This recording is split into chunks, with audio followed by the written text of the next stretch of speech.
we just got to hang out and chat with Ann Albrecht, and she is the founder and CEO of her own consulting firm, and she provides virtual executive assistance for biotechs. And it's really fascinating, all of the behind the scenes that she does. Yeah, there's so many things that you don't think of that happen in a biotech. And I think this is a theme we've sort of brought up a few times on a few different episodes now, but this fractional help so that the CEO, the founder, the executives can focus on the things that matter, like the science or getting funding, not booking their travel or worrying about how that board meeting is going to get scheduled.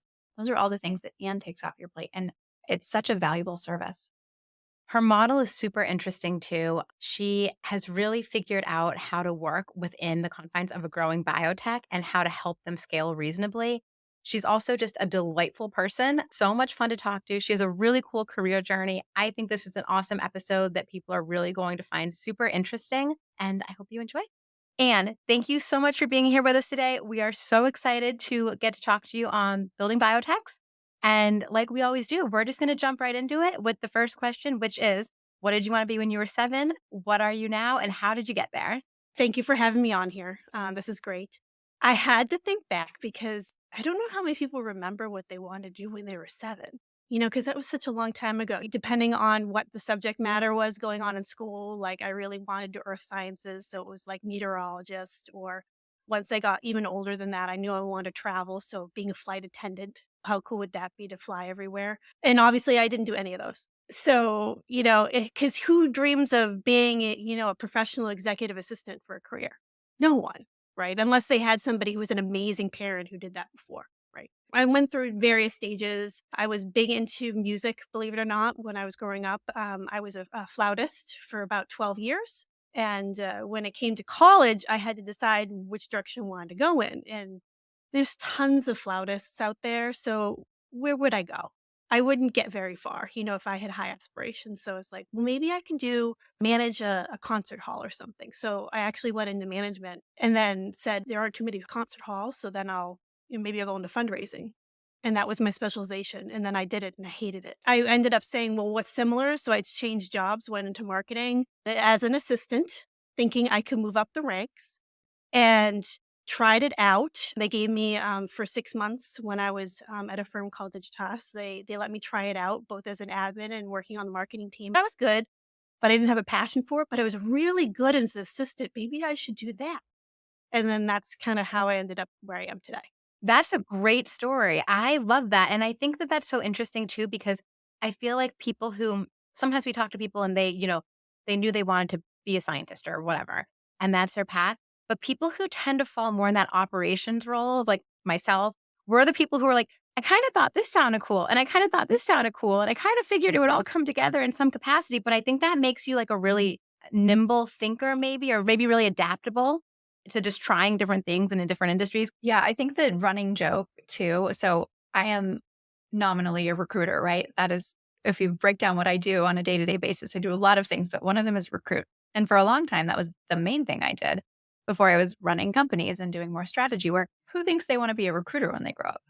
Right? That's another one of those that's like, nope, you end up there through a combination of hilarious events and circumstance and whatever your passions ends up being that you follow. I think that the behind the scenes is so important and we don't talk about it enough. And so I think we're really hoping to dig into that with you today and think about, all of the things that you don't think about that go into actually running the business. There's a lot. So you were working with a marketing firm and then you made the jump into working with biotechs. So how did that kind of come about? So I've been in various industries, obviously, nonprofit and marketing. When I left there, I worked with a recruiter and they put me in with an early stage biotech. And as anybody who's been in that field long enough, even if they've been around for 7 years, doesn't mean they're going to stay around for 7 more years, right? It was a fabulous company based in Waltham, small. It was a great environment. I worked there for a year. Then 2008, 2009 hit, the fundraising nightmares. They had some interesting data that came out that wasn't helpful. Kind of, I wouldn't say it's similar to this environment, but it makes it harder. And they realized that they couldn't sustain, and within a month they went belly up, right?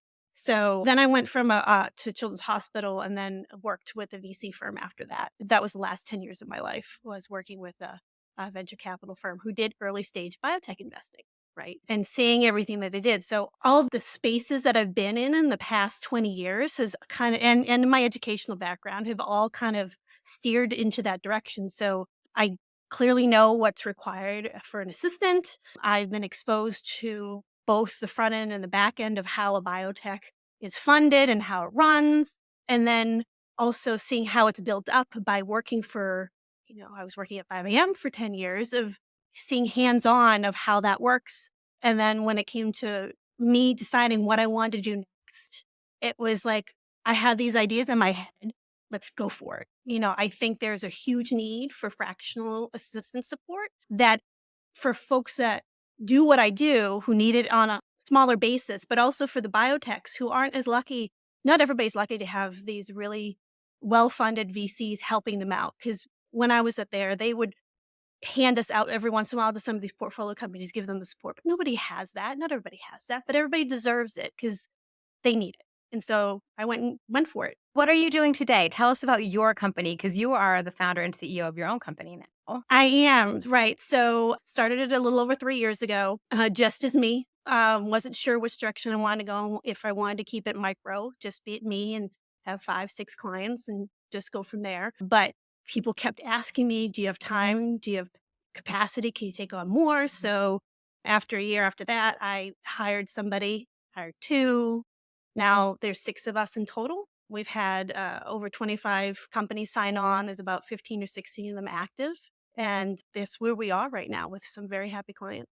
I love that. That sounds a lot. That sounds very similar. I'm feeling deja vu. I'm resonating with that a lot. When I started as a consultancy of one, I felt the same thing. I was like, do I want to grow this? Do I want to just stay? So I know that there was the market pressure to grow that, but also as the ability to expand your offerings. What do you now provide to clients that maybe you couldn't when it was just you? How has that expansion enabled you to give more? The immediate impact is that, call it selfishness, I can take a vacation, right? Micro, you can't really take a vacation, have backup. So now, not only do I have backup, but my staff has backup so that if they are supporting clients and they are out, they have backup as well. There's the collective knowledge that all of us have over the 60, 70 years combined experience that we have, so that if one of us gets into a rut, we can reach out to each other to say, hey, do you have any suggestions? And then they would come up with something so that there's that. So, which is very valuable. Otherwise, you'd be going off to message boards, that I'm various part of that I could see like they're stuck, but they have nobody else to go to. But we have our own internal group that we can go to. I love that. All of that sounds so familiar. And I just think that's a great business model, but that's also ours. And now, does your firm operate?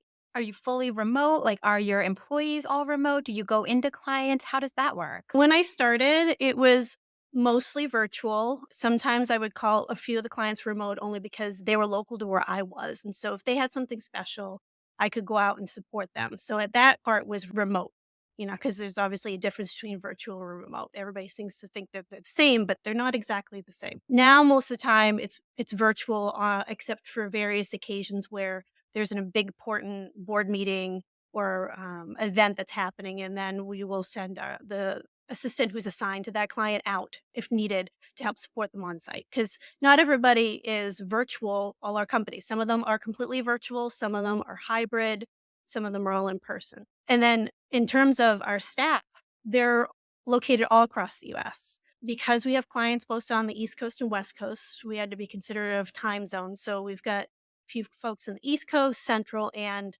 not quite West Coast, but out in Hawaii. It was important to make sure that we had people in similar time zones to where the client is, because we mostly support US-based companies, and they're looking for assistants who are actually working in their time zone. So, remote and virtual. Let's just untangle that a little bit because I have a feeling I'm one of those people who just uses either term kind of ad hoc. So, what's the difference? Can you educate all of us? So when I think of a remote, you're obviously working mostly virtually, but it means that every once in a while you could go into the office or go to an event with other people from your firm. And so then you're not really virtual anymore. You're just remote. Virtual means that you are never probably ever going to see them in person. It's all going to be exactly what we're doing right now. It's, over Zooms or phone calls.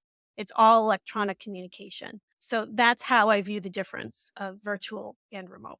I really like that, and I think that's a really critical distinction that I actually don't think has been made abundantly clear, but it makes a lot of sense the way you're describing it. Remote is different than hybrid too, because hybrid obviously means that you're going to be going into the office or wherever you work, your folks are co-working space or whatever, more than, once or twice a year. That's not hybrid, that's remote. That makes sense. Let's talk strategy because I love to think about how fractional teams can help biotechs build more intelligently, extend runways, cash runways, and think about leveraging internal full time employees better for their actual skill set. So, how do you approach that with your clients and what's your messaging around that and your offerings? So no matter how small a company is, they obviously need all the basic functions and support of one way or another. And in terms of assistant support, whether it's executive assistant, administrative assistant, they still need it, but obviously they can't support somebody full time or even part time because part time implies specific hours of the day, each day of the week, right? So what we do, and this usually helps with their budgeting, is we provide support within a reasonable amount of time and we only charge per hour. So for their budgeting purposes, we don't do the retainer route either. So if it's like if they don't have anything going on, say for the month of October, they don't have to worry about, oh crap, we're paid for the support, we're not getting it, right? So for that, it's very helpful, especially for the early stages, which when they're really, counting their dollars. But yet they also get the support of knowing that we know what we're doing. We can jump right in and don't need too much training so that when they start doing scheduling meetings with investors, creating these board of director meetings, booking travel, expense reports, we can jump right in and there's no training involved, which saves a lot of cost on their end.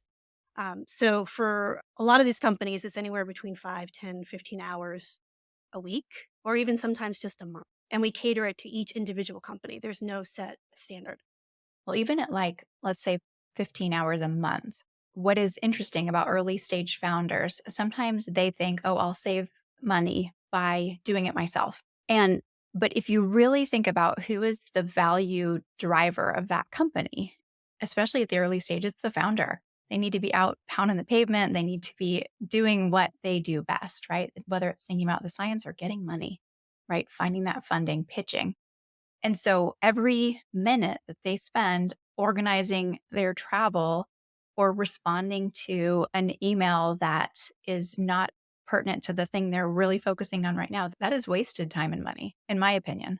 What I've talked to a lot, especially lately, because everybody's talking about what's the savings, because it's hard to actually put hard numbers on it because each individual case is unique. But for instance, let's take the travel aspect. Everybody's thinking about, or hopefully they've already done it, going to JP Morgan, right?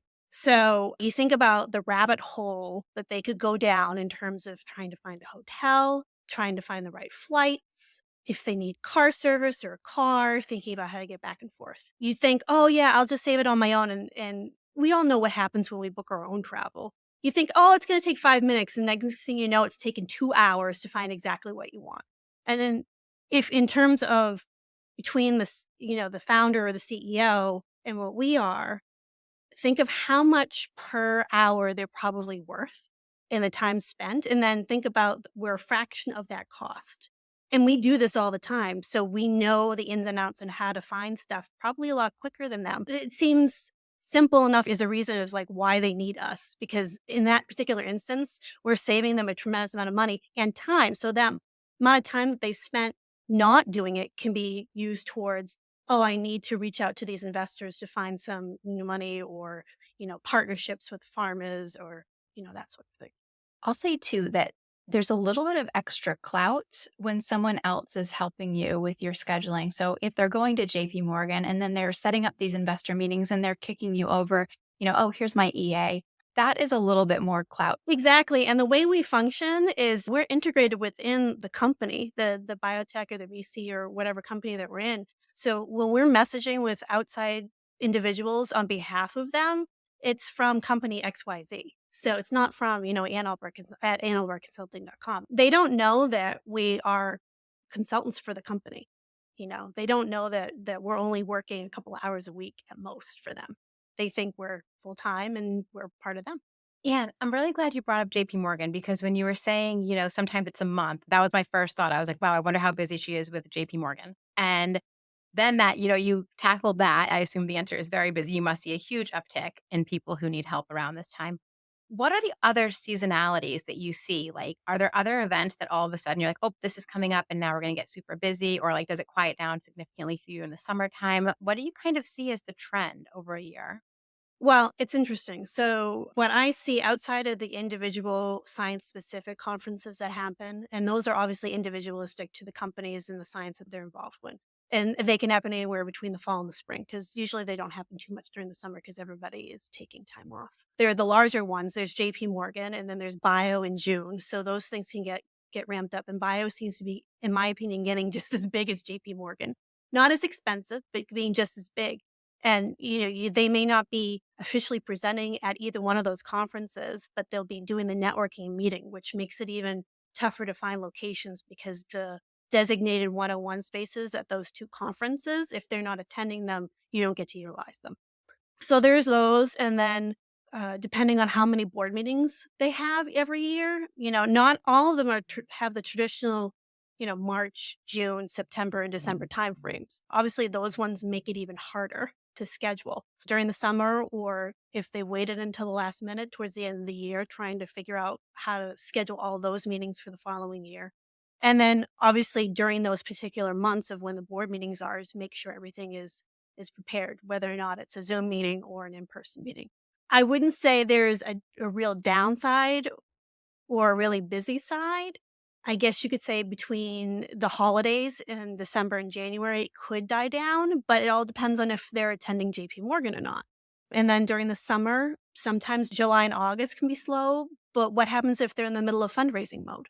Then it could be really busy. Like worked on a client, two of us actually worked on a client that was really heavily working with investors and they were scheduling like 20, 30 meetings. So it was crazy when everybody's trying to go on vacation. That's such a good indication, though, of like why someone would need your help. Like everything you just listed out, these all take time to prepare for, right? You can't just be like, oh, okay, we're having a board meeting. I'll send a quick Zoom link for tomorrow. Like, nope, you got to think it through. You've got to have agendas. You've got to have everyone's calendars managed. Like, these things take time. And I think people don't think about exactly how much work goes into the back end of getting things actually on the books. My boyfriend, who happens to be Six Sigma. And I jokingly say, one of these days, I really want to have a stopwatch and actually, stopping and starting so people realize how much time it really takes to do something because nobody really thinks it. When I interview a potential client, we go over things. There are plenty of times when they think, oh, I think I need 20 hours for an assistant. I'm like, well, what do you need them to do? And who are they working with? And they tell me, and then I say, I actually think you only need 10 to 15. And they look at me like I'm nuts. And yet when we start doing the work, the number is usually about right because I have been doing this for years, stopping and starting my internal clock, knowing how long it takes to do something. Well, and then there's the efficiency that you have cultivated where if I'm going to go do a task I'm not used to doing or I only do every once in a while, like schedule a board meeting, right? I'm not going to have the emails at my fingertips. I'm not going to have the templates, the protocols. I'm going to be like searching around. I mean, there's so many things that go into that. We do some interview scheduling for our clients as part of our work, and we had to have a candidate meet with some board members because it was a quite a high level candidate. And I think to meet with 3 board members, it was 18 or so emails back and forth to get those scheduled. And of course, they're not in the internal calendaring system. So it's not like we can just peek at their calendar and then move forward. So that takes more time than you'd think. But for somebody who is moving between those same tasks all day and not context switching, that is what they're doing. It's a lot faster. So I have a question for you that I am super interested to hear your answer on. When you handle communication with your clients and internally, what's your preferred method for keeping everyone organized and on the same page? Because you're obviously disseminating a lot of information and you're also, you're the keeper of all of it. We use various software for keeping either, spreadsheets that we've utilized, the password management that we have, anything for internally and externally. So we use SharePoint, for a lot of our information, Slack a lot because even our clients use some of them use it pretty heavily, some of them use it very infrequently.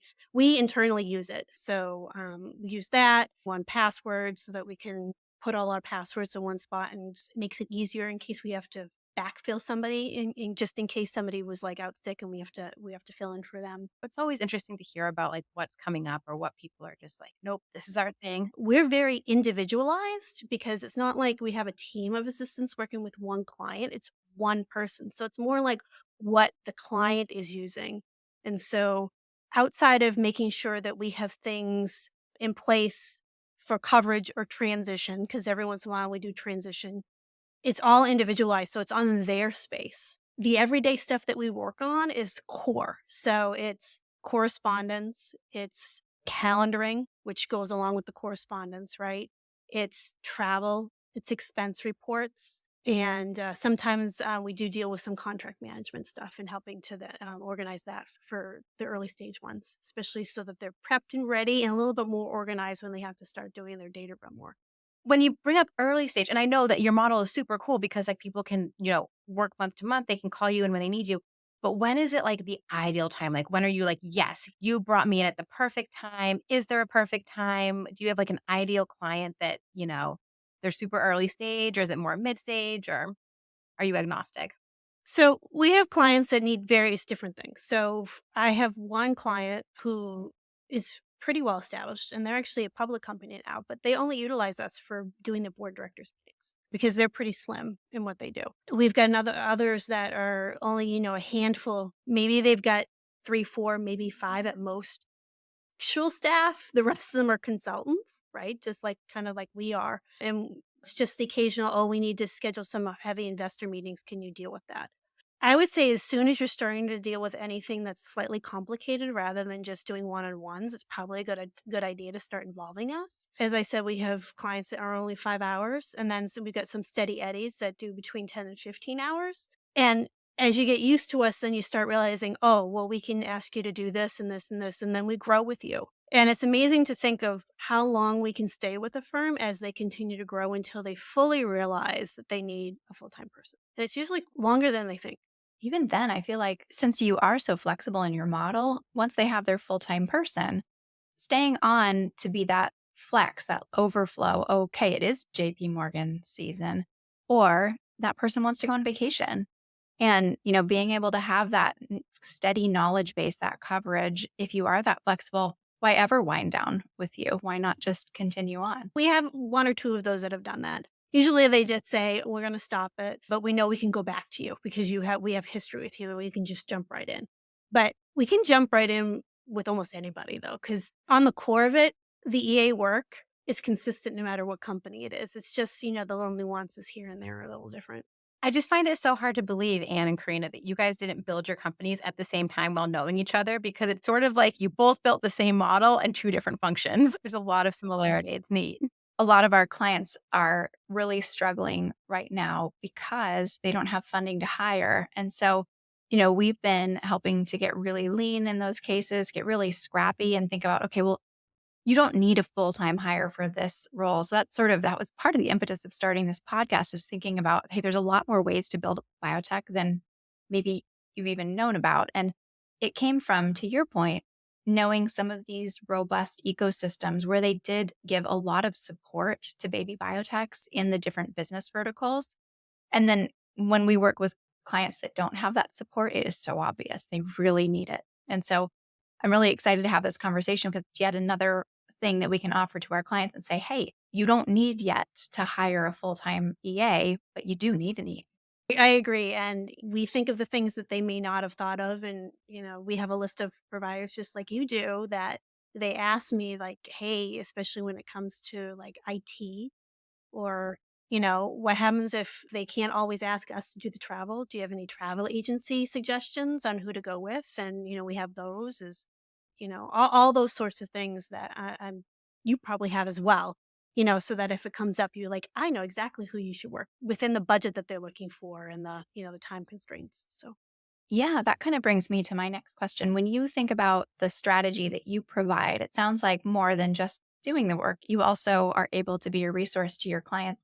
What sorts of things do you kind of spitball with them as they're growing? Are there areas where you step in and you say, "Oh, I've seen a company do XYZ?" Yeah, so it all depends on whether or not they have somebody in an operations mode, administrative mode on board or consultant. And even then, even if they do, they usually ask me if I have any suggestions because anybody who's worked with somebody who's a pretty seasoned EA knows that they've done all that operation stuff, whether it be an office move, obtaining like office equipment or IT equipment or working with IT firms or any of that. So that when they come to me, they get to a certain size and they realize that they can't rely on Joe, who is a lower level person who is pretending to be IT because they don't want to hire an IT firm, then I can provide them a couple of options. For instance, one that's meant for small businesses who does work with biotechs so that they're used to that. They're very flexible versus some of the bigger ones who they're great. They obviously know the system and have worked with lots of companies, so they've streamlined things, but it's more of I don't wanna say it badly, but it could be more like my way or the highway kind of mentality, and depending on how the biotech is, that may be good or bad for them. So they have choices, and I can provide them with some options. Yeah, we've certainly seen that my way or the highway with a few IT firms. They don't know where to go because that's the other thing. In this fractional space, a lot of people realize that, well, we need somebody fractionally, right? But they don't even know where to go to get those resources. Well, we happen to have a downloadable guide on our website that we're always building out. So we'll be sure that you're in there, but you should take a look. And if there's anyone missed, we'd love to add them. We don't, for instance, have any travel agencies on there. That's not something that in our recruiting space we've actually been asked to do since before the pandemic. So prior to the pandemic, we did occasionally, organize travel for a candidate to come on site, but it's been a long time. Companies are now comfortable doing Zoom hiring. Yeah, so it's interesting and with that specific thing, some people think, well, we'll just book it and I'll just have the assistant book it. And 9 out of 10 times that sometimes can be perfectly fine. But if it's a complicated trip or an international trip, or you think there's going to be problems with that trip, using a travel agent in that aspect is actually better because usually they have 24-hour lines you can call. Because what happens if you're flying into Europe and there's a problem with the flight, but yet it's the middle of the night here? I'm not necessarily going to wake up because it's not like we don't really offer 24-hour, concierge service. But I'm not going to wake up at 3 a.m. to jump online to fix it. If it happened during the day, during business hours, of course I would do that. But you don't want to leave them stranded. So sometimes using a travel agent is helpful for that. And that's a very specific example. Has that happened? A lot of us like doing the booking ourselves because we enjoy it, right? But you have to think about it. If it's a simple trip and you think there's going to be no complications, sure, you're going to do that. If it's complicated, totally use a travel agent because sometimes, obviously, they can fix things. But most people forget that travel agents can get discounts that you can't normally get. So whether or not it's a higher end hotel that your executive wants to stay at, but you can't, it's super expensive just getting it off of the website, and they don't want to do hotels.com or Expedia because those third-party services can cause issues sometimes. A travel agent is a good resource because they can get the discounts. I'm really interested too how you're seeing AI impact your clients, if at all. Is anyone adopting any sort of AI? Have you adopted any sort of AI to help streamline things, sort of like travel? But I don't know. There's so many things happening out there that I can't even envision what you're seeing on your end. That's funny because I think a few of our clients actually, they are doing AI ML for the science side. But that aside, it's interesting. We've been fielding some searches on apps that help as an assistant. We've been looking into them. Our model is unique, obviously, because we're working with multiple clients. So it's not as if I'm working for Ann Albrecht Consulting and looking at just for Ann Albrecht Consulting. It's obviously used for our clients. So we have to make sure that confidentiality is in there, and how they integrate. Especially for Chat GPT, we have some restrictions. In our own firm, because of all of the bad press that they've received so far, we actually tell our assistants that they aren't to use it unless the client specifies it.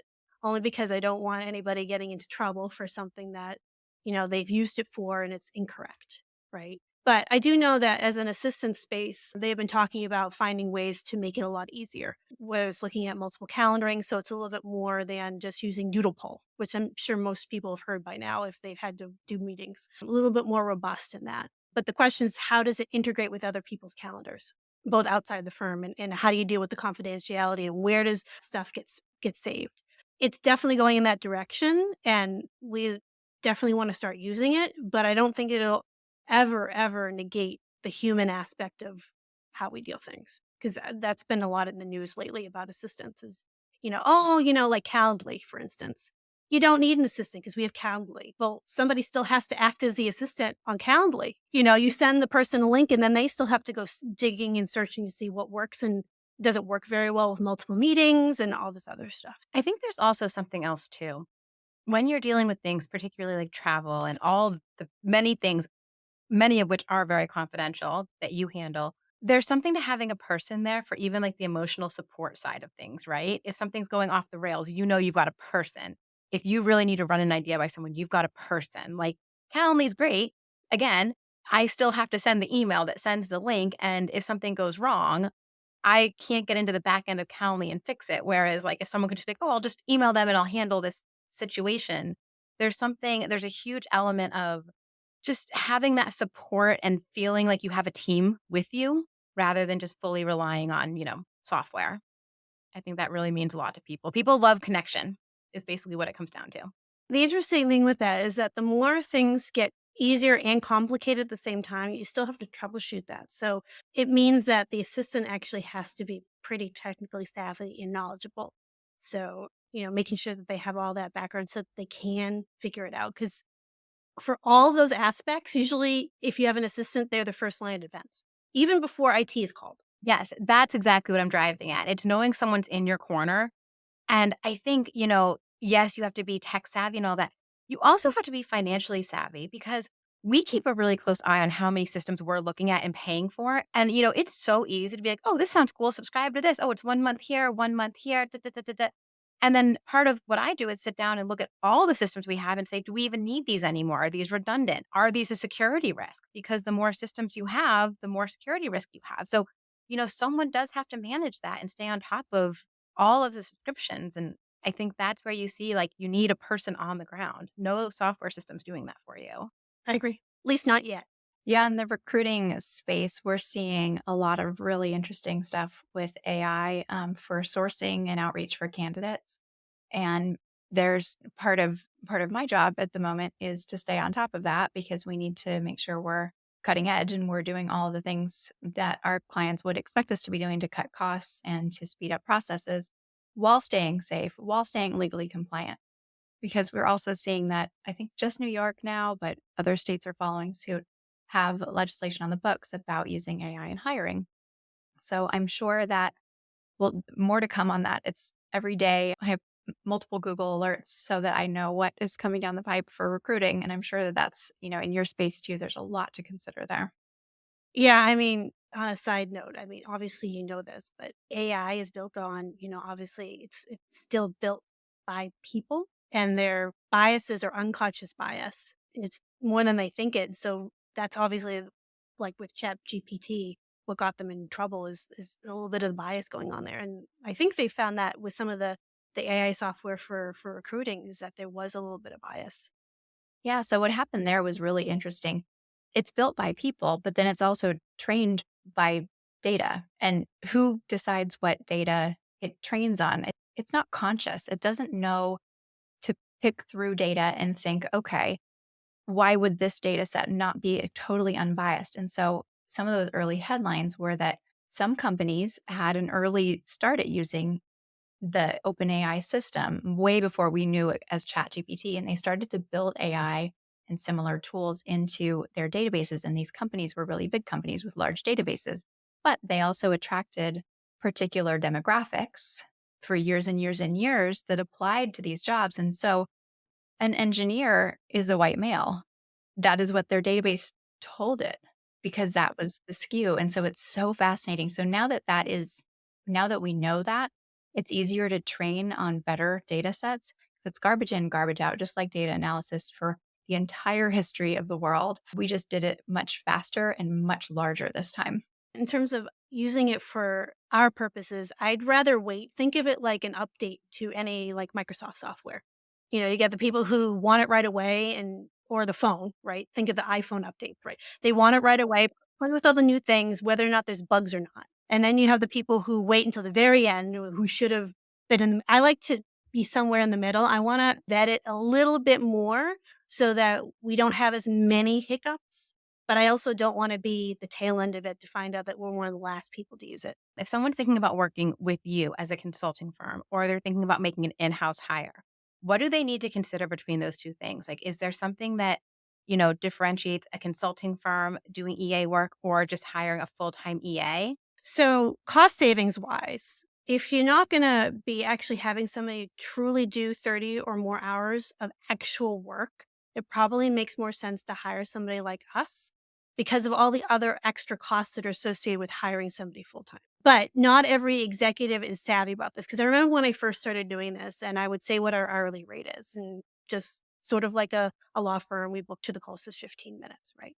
And they see it and they're like, "Oh my god, if I multiplied that by 40 hours and this is what it would have cost if I hired somebody full time." I'm like, "But you wouldn't do that." But the team that I have are Ann Albrecht Consulting staff. So I actually pay for all of that stuff. Then the client doesn't have to worry about. They don't have to pay for the taxes, they don't have to pay for the benefits, whether or not it's health or dental or 401k or training unless it's specific to them only, that's what we provide, and that's all mixed in to the rate, and so they don't have to worry about that. So, it's actually much more cost effective for them to use us than it would be for them to hire.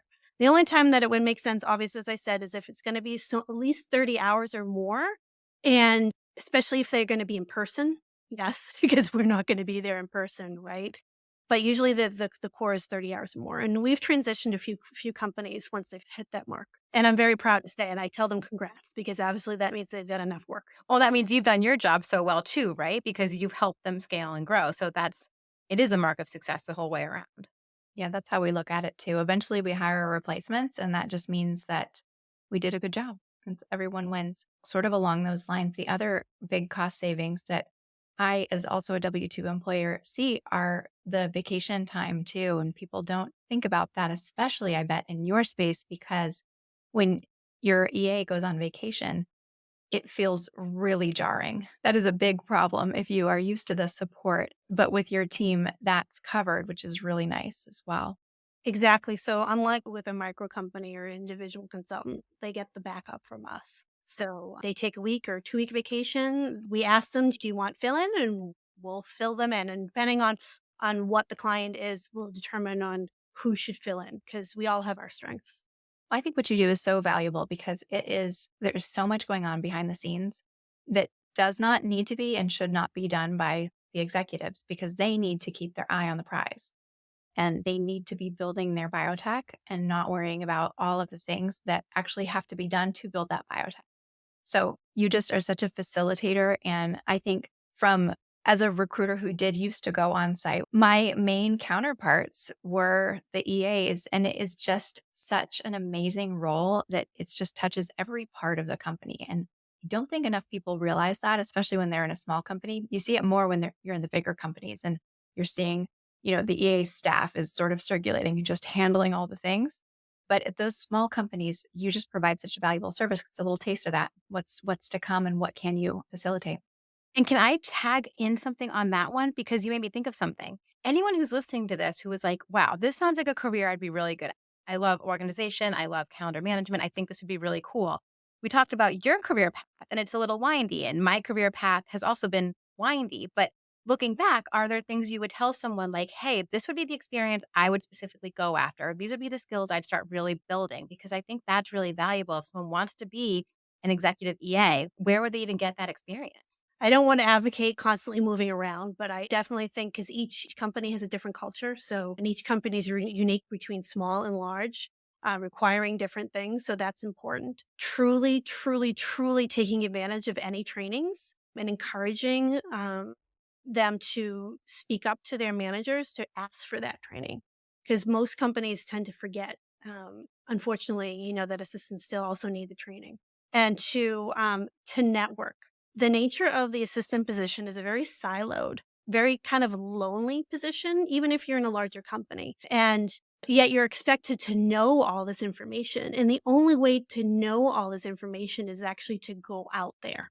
So, I'm an introvert. So that is even though it's kind of tough for me to do that, I still force myself to do it. So, in order to know the right resources for event planning, I actually go to event planning conferences to networking because there's a couple of organizations, especially in the Boston community, that I'm a part of.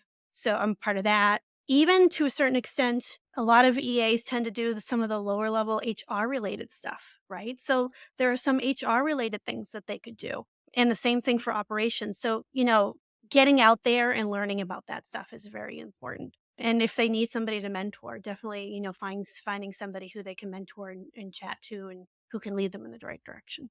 That's great advice. Yeah, I was going to say there's a lot of crossover between HR and EA. So I've seen people go both directions and enjoy, getting a taste of both and then saying, okay, this is my career path. I love HR. I'm going to stay there. Or I love assistant. I'm going to go all the way to, EA. I want to be the EA to the CEO and manage all of the things. And that's not for everyone. And so it's nice to get the taste. And it actually is something we see people move around quite a lot in between. I remember when I was figuring out if I wanted to go in this direction, and I had a friend who is an HR consultant, and she says, "Oh my god, you should totally go into HR because you already know a whole bunch of stuff. You'd be great at it. Go in that direction." So, to your point, yeah, they get pulled in all those different either way, and they go back and forth. Same with operations too, though. You see a lot of people shift into an operations role because for exactly what you said. And I did work as an EA for a while. And what did I do? I planned an office move. We did the real estate thing. You get the furniture. You do everything. You end up just being pulled into every last little thing. And so I think it's such a great career path because it allows you to pursue different interests, right? You could do a little HR and then to your point, maybe you work for another company and that's not their primary concern and you do something else. I really love your model of, we're here when you need us for the time you need us because it's another thing where it's a very scalable function. And I think that's fantastic. All right. So you are firmly ensconced in your current company. What do you see as next for you? Are you growing it bigger? Are you kind of staying where you are? What do you hope for? I have an executive coach that I've had for a couple of years, and she asks me this every once in a while just so I can get back, on the right path and stuff. And I've always just chose to let this company grow organically as needed. Like this year was a bit more networking. Next year in the immediate is we call it the year of the employee, right? So our goal is to actually get all of us together in one place next year for a little retreat because it's very important because of the nature that we are virtual, right? But for longer term, I do consider seeing it growing. The last couple of years, we've grown it by 2 or 3 people every year. So it's probably going to stay that way, but it also depends on the market, right? So everybody seems to think that when people start laying off, and we've helped support some people companies that have been laid off assistants, does that automatically mean that they're going to gear towards us? Not necessarily. They might find a way to have that old assistant work as a consultant individually, so it may not grab us. But we are that resource, and just getting our name out there should have lead more people to say, "Oh, let's contact them." Right? So, yeah, I do see it growing. Personally, it means that as it gets bigger, I'm gonna work less and less with clients, right? I only work with 3, 4 at most. Everybody else or all the other ones are with the other admins on the team. And I only take specific kinds now, if not at all. It always goes to somebody else. So if I'm interviewing with somebody, the client, they're not gonna get me because I don't have the time because just like the other entrepreneurs, and the founders that you meet up with, I'm now ensconced with all the same startup stuff and the same problems that I actually tell them that they need be. I have to find that I have to start taking my own advice. Well, Anne, what is your favorite fiction or nonfiction book that you think everybody should read? It's funny. So I'm a big fantasy and science fiction fan. So most of them I probably wouldn't want to name light of day. But if I had to pick one, it would probably be the Outlander series, that was made into the Star series. I've read them since they came out like 20 years ago. So, I've been a long time fan. So for fiction, that would be it. But for nonfiction, I mean, outside of reading journals and, in the publications, I do have some other books, but the latest one, and you guys are gonna laugh. So it's the Birds of Massachusetts is a field guide because I live right outside a wooded area, like a really nice nature preserve area. So I'm constantly like when I have a few minutes and I need to decompress, I go look up, oh, what bird is that? And I used to live in Florida, and I literally have Florida birds sitting right behind me, and Massachusetts is up on my desk because I lived in Massachusetts, and I need to get a New Hampshire one. I just realized. I mean, I'm not gonna see any of these birds up here, I can promise you. It's snowing and the complete wrong climate, but I still have it because you never know. So, I feel you. no one's going to really want to see, the HR guide to startups that, that I have that I gave to one of my employees or, women's leadership stuff. I'm like, I mean, I have tons of those, but I'm like, I looked at it last night when I was prepping. I'm like, what book should I recommend? And I saw this. I'm like, no, you know what? If I'm going to be real, that is probably the last nonfiction book that I read. So, as somebody who's super, super busy, you have to decompress.